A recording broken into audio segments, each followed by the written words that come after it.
wogonjo. What do you say? Hadithi njoo wogonjo. Do you know how to catch a mosquito? How do you catch a mosquito? Yes, so you catch a mosquito like this. Can you try? Let's go and read. So when you say that as you catch a mosquito, so you say hadithi njoo wogonjo, alright? Hadithi. Hadithi njoo wogonjo. One more time, hadithi. Hadithi njoo wogonjo. The last one, we're going to sing. We're going to say tam kolea kolea, tam kolea kolea. Tam kolea kolea, tam kolea kolea. Tam kolea kolea, tam kolea kolea. Tam kolea kolea, tam kolea kolea. Very good. And you're going to clap in a special way. Can I see your hands up here? Alright, so you're going to clap like this. Tam kolea kolea, tam kolea kolea. Tam kolea kolea, tam kolea kolea. Tam kolea kolea, tam kolea kolea. Tam kolea kolea, tam kolea kolea. Let's start from the top. Hadithi. Hadithi njoo wogonjo.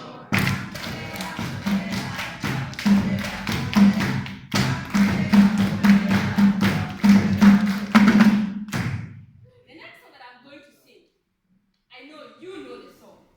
You have either sung the song, you have seen your children or grandchildren singing the song, and if you haven't done all that, you've had children and they're playing and they're mocking each other and they say, "Nye, nye, nye, boo, boo. Nye, nye, nye, boo, boo. Nye, nye, nye, boo, boo. Nye, nye, nye, boo, boo. Hadithi. Hadithi njoo wogonjo.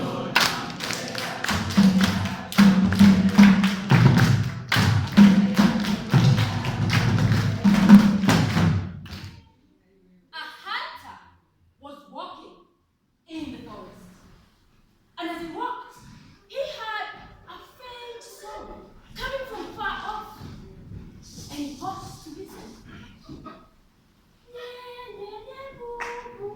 Nye, nye, nye, boo, boo. Nye, nye, nye, boo, boo. Nye, nye, nye, boo, boo. And he walked and walked, following the sound. And as he walked, the sound of the song became louder and clearer.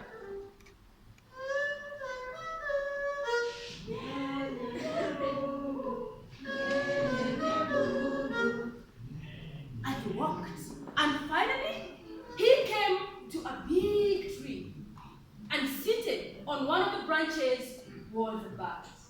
It was a beautiful bird, I tell you, with golden feathers reflecting in the sun, with its long tail swinging from side to side as it sang, with its feet stuck solidly on the trunk of the tree. I had asked, how can such a beautiful bird sing such an ugly song? So high up the tree, the bird replied, "Nye, nye, nye, boo, boo. Nye, nye, nye, boo, boo. Nye, nye, nye, boo, boo. Nye, nye, nye, boo, boo." When the hunter was quite annoyed, and he said, "Well, if you don't stop singing that song, I will shoot you down with my arrow." And the hunter put his hand into his quiver, brought out an arrow, put it on his bow, and he released the arrow. Well, from high up the tree, the bird just jumped from one branch to the other.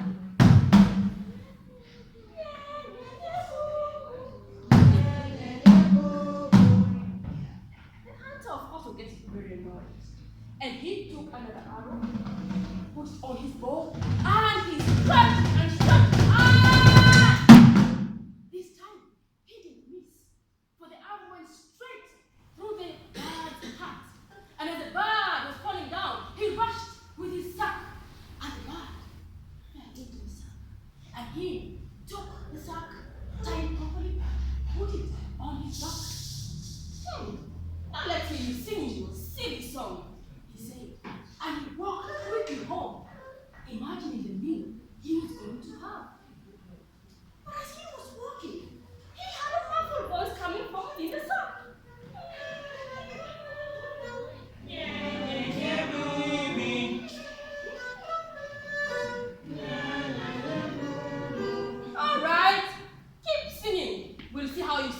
on my plate.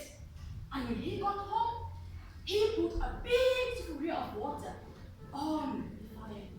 And then when the water was hot, he took the bat, took some water, put it in the hot water, and removed all its feathers. And then he put it on a big chopping board. But just as he was reaching for a knife, he had the bat. Yes, the featherless bat on the chopping board, singing. This time a bit shivering.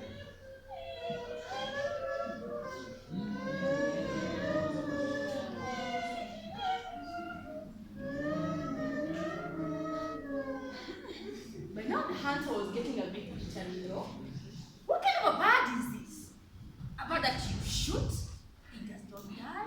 You put in hot water, you remove its feathers, and it's still singing. What do you say? Let's see what I chop you up, how you're going to sing. And with his knife, he cut up the bird in 100 little pieces. And he took all the pieces in the chopping board and dropped it in the hot, boiling water. But even as the pot boiled, a gargling sound could be heard coming from in the pot.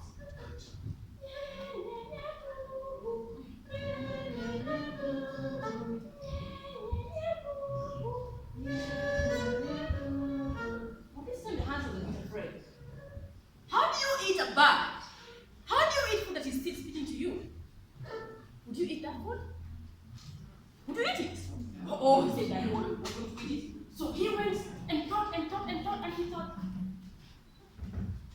well, if you don't want to hear the sound of something, you can bury it quite deep, right? And he went to the store, and he took a djembe, and he dug a deep hole. And when the hole was high up above his head, he jumped out, went back to the house, took his career, and poured all the water and all the small pieces inside. He stepped out and covered the hole with soil. And he stood there listening.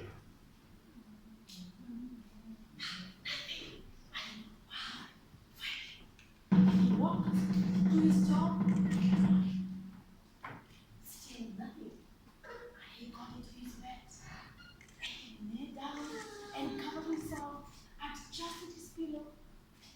But just before the first dream would come, he heard the annoying song again.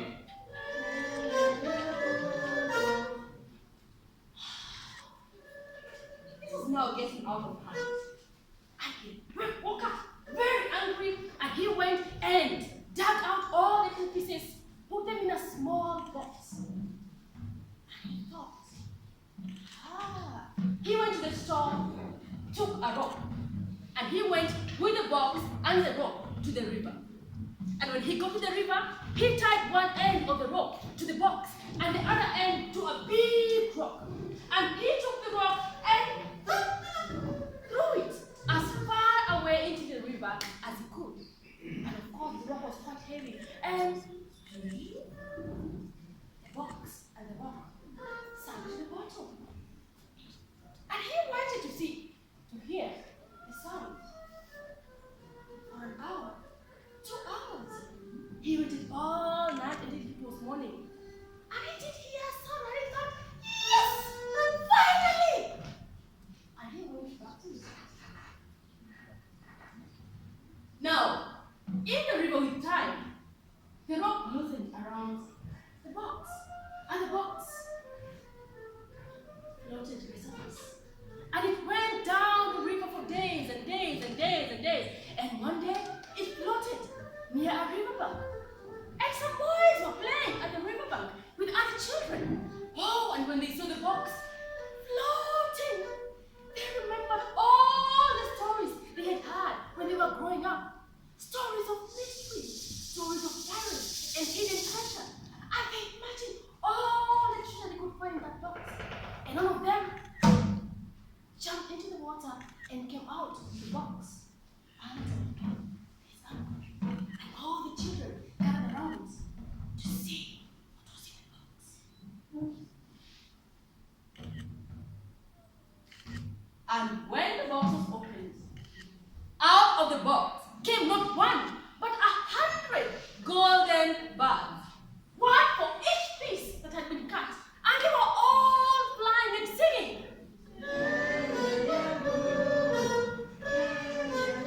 Oh, and they flew into the forest. And one day, 8 years later, the same hunter was walking in the forest, and he heard the ugly sound again. And of course he followed it. And when he came to the tree, he saw not one, but 100 golden birds all singing this song. And he said, okay, I know who you are. I know why you cannot be killed. You can never ever die because you are the freedom birds. And from high up the tree, the 100 birds look down at the hunter and they say,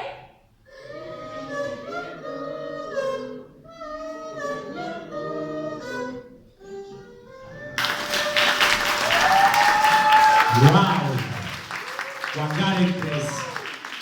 A round of applause once again. Thank you very much, Wangari.